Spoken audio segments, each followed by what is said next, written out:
नमस्कार। इस वक्त एक बहुत बड़ी खबर आ रही है। मंत्री इरफान अंसारी द्वारा लिए गए पहले ही फैसले पर मुख्यमंत्री ने रोक लगा दिया है, ब्रेक लगा दिया है। क्या है बड़ी खबर और क्या ब्रेक लगा दिया गया है, यही बताएंगे। हमारे साथ हमारे सहयोगी संजय रंजन है। कल जिस तरह से आपने देखा कि राज्य भर के 61 प्रखंड पदाधिकारी वीडियो का तबादला किया गया था, उस तबादले को आज रोक दिया गया। आज अब से थोड़ी देर पहले ग्रामीण विकास विभाग की तरफ से राज्य के जिले के सभी डीसी और डीडीसी को पत्र निर्गत किया गया है और उस पत्र में कहा गया है कि इनके ट्रांसफ़र पोस्टिंग को फिलहाल स्थगन किया जाए, रोका जाए। इसके कारण उसमें कुछ बताए गए हैं, लेकिन मेन कारण वो नहीं है। मेन कारण हम आपको बताएंगे।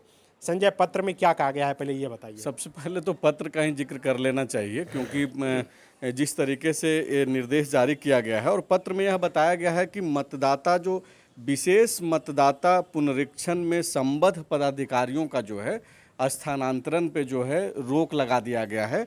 और ये कब तक चलने वाला है? बीते कल से ही, यानी कि 25 जुलाई से 20 अगस्त तक पूरे स्टेट भर में जो है विशेष मतदाता पुनरीक्षण का जो है कार्य चल रहा है। और इसी को देखते हुए ही जो है बीडीओ का जो ट्रांसफ़र पोस्टिंग हुआ, जो कि पहला फैसला था एक तरीके से मंत्री इरफान अंसारी के द्वारा लिया गया।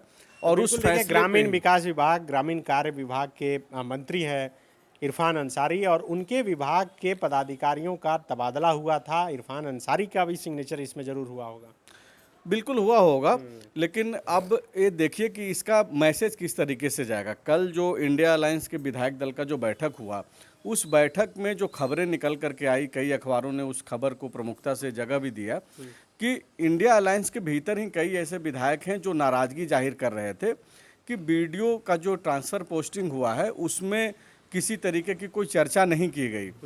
और अब आप देखिए कि इस तरीके से ये जो फैसला लिया गया कि 24 घंटे के अंदर, 24 घंटे पहले बैठक में, विधायक दल की बैठक में यह मामला आया और 24 घंटे के भीतर जो है विधायकों के कंप्लेन पे मुख्यमंत्री हेमंत सोरेन के पहल पे ही ये स्टे लगा है।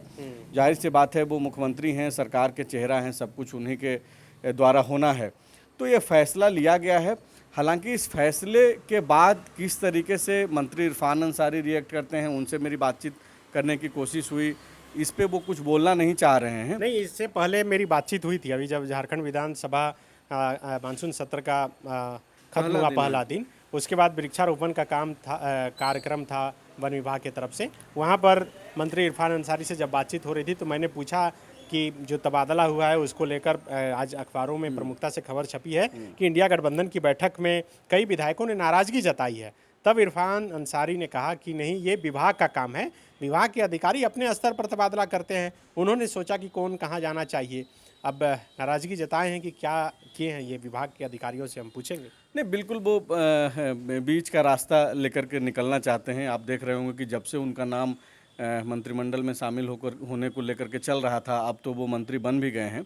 तो वो अब सधा हुआ नपा हुआ जो है, हालांकि बीच में कभी कुछ बयान दे देते हैं, लेकिन नाप तौल कर बोल रहे हैं, तो इस पे वो कुछ बयान नहीं देना चाहते हैं। लेकिन मैसेज किस तरीके से जाएगा? पहला फैसला है एक नए मंत्री का और उस पर जो है स्टे लगा दिया गया।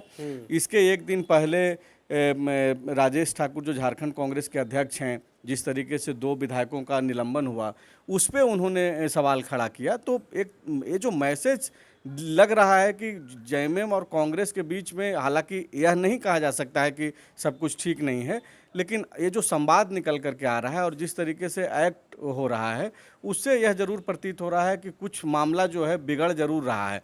आप देखिए कि राजेश ठाकुर ने कल सवाल खड़ा किया कि आप जेपी पटेल पे कार्रवाई किए, लेकिन यह कार्रवाई चमरा-लिंडा पे क्यों नहीं हुआ?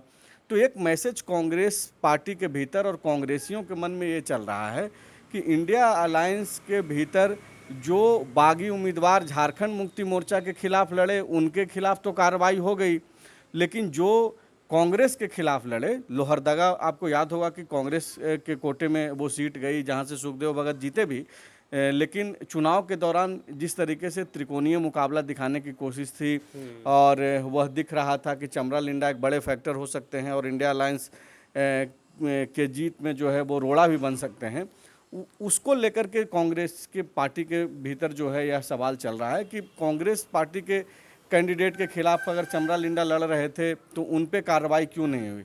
और ये बातें जो भीतर ही भीतर चल रही थी, कल स्पीकर के फैसले के बाद सार्वजनिक हो गई। राजेश ठाकुर ने बाकायदा बातचीत की और वो बयान दिया और उनका बयान जो है अखबारों में छपी भी। तो इस तरीके से वो बयान ले लीजिए। अब इरफान अंसारी के फैसले पर एक तरीके से सरकार का जो स्टे लगा है, तो ये जो चीज़ें हैं चुनाव के ठीक पहले कार्यकर्ताओं के मन में तो खास मतलब करके आप कहना चाह रहे हैं कि विधायकों ने जो नाराजगी जताई वो एक वजह है, लेकिन इसके पीछे और कुछ वजह हो सकती है। बिल्कुल वजह हो सकती है। कितने विधायकों ने नाराजगी जताई थी? देखिए 2-3, हालांकि कांग्रेस पार्टी के ही कुछ विधायक जो थे नाराजगी जताए। बिल्कुल, जो सूत्रों से जो नाम पता चला है कि प्रदीप यादव हैं, शिल्पी नेहा तिर्की हैं, इन लोगों ने भी अपोज किया था कि विधायकों के ट्रांसफ़र पोस्टिंग में जो है, हाँ विधायकों का, माफ़ कीजिएगा, बीडीओ का जो ट्रांसफ़र पोस्टिंग हुआ है उसमें राय विमर्श नहीं लिया गया। और भी दूसरे लोग होंगे जो विरोध कर रहे होंगे इस फैसले का। लेकिन देखिए मैसेज सिर्फ ये विधायक और मुख्यमंत्री तक का मामला नहीं है, सीमित नहीं रहता है। आप जब कोई निर्णय लेते हैं तो पूरे वो स्टेट में मैसेज आता है, आपके कार्यकर्ताओं के बीच में मैसेज आता है। जब राजेश ठाकुर ये बोल रहे हैं कि जेपी पटेल पे कार्रवाई हुई, चमरा लिंडा पे कार्रवाई क्यों नहीं हुई, तो वो तो सवाल कहीं ना कहीं शंका जाहिर कर रहे हैं जेएमएम के मंशे पे। और अब इरफान अंसारी जो कांग्रेस कोटे के मंत्री हैं, पहली बार मंत्री बने, उनका पहला बड़ा फैसला था और उस पर जब स्टे लगा है तो इनके कार्यकर्ताओं के मन में तो जाएगा कि क्या मेरे जो मंत्री हैं वो स्वतंत्र होकर के कोई फैसला भी नहीं ले सकते, क्या वो अपना विभाग भी नहीं चला सकते। और इसका असर सिर्फ कार्यकर्ताओं पर नहीं पड़ेगा। आप देखिए कि पदाधिकारी जो इरफान अंसारी के मातहत हैं, जो अंदर आते हैं, उनका मनोबल भी जो है और बढ़ जाएगा और मंत्री के प्रति वो रवैया कामकाज को लेकर के वो नहीं रहेगा।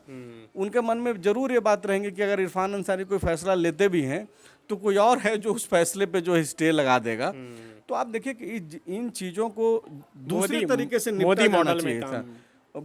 नहीं, मोदी मॉडल में तो ये काम नहीं है। मोदी मॉडल तो ये है कि जो भी डिसीजन ले लिया गया वो गलत हो या सही हो, उस पर वो टिके रहते हैं। तो इसको दूसरे तरीके से निपटना चाहिए था। लेकिन अब ठीक है, जो सरकार, जो लोग चला रहे हैं वो काबिल लोग हैं और वो अपने तरीके से फैसला लेते हैं। लेकिन ये जो फैसला है उस पर चर्चा होगी, क्योंकि कल से ही इस तरीके की चर्चा हो रही है। बिल्कुल चर्चा होगी, और चर्चा इसीलिए भी क्योंकि कई ऐसे वीडियो हैं जो प्रभार भी जाकर ग्रहण कर लिए थे। आप समझिए कि आज सुबह ही एक नोटिफिकेशन निकल कर आया कि अनुराग गुप्ता आईपीएस अधिकारी को डीजीपी का प्रभार दिया गया है, और सुबह निकला, दोपहर तक उन्होंने प्रभार भी ग्रहण कर लिया। वैसे ही कल परसों ही समझिए कि ट्रांसफ़र हुआ है, कल नोटिफिकेशन सामने आया, और आज तक कई जगह वीडियो जो है जाकर प्रभार भी ग्रहण कर चुके थे। अब उनका ट्रांसफ़र पोस्टिंग जो है स्थगित कर दिया गया है। तो ऐसे में बड़ा सवाल है, और बड़ा सवाल के घेरे में खुद इरफान अंसारी भी हैं कि आखिर कैसे उन्होंने फैसला लिया कि ऊपर से फिर दबाव डालकर उसे रोकना पड़ा। आप इस मसले पर क्या सोचते हैं, कमेंट करके ज़रूर बताएं। शुक्रिया।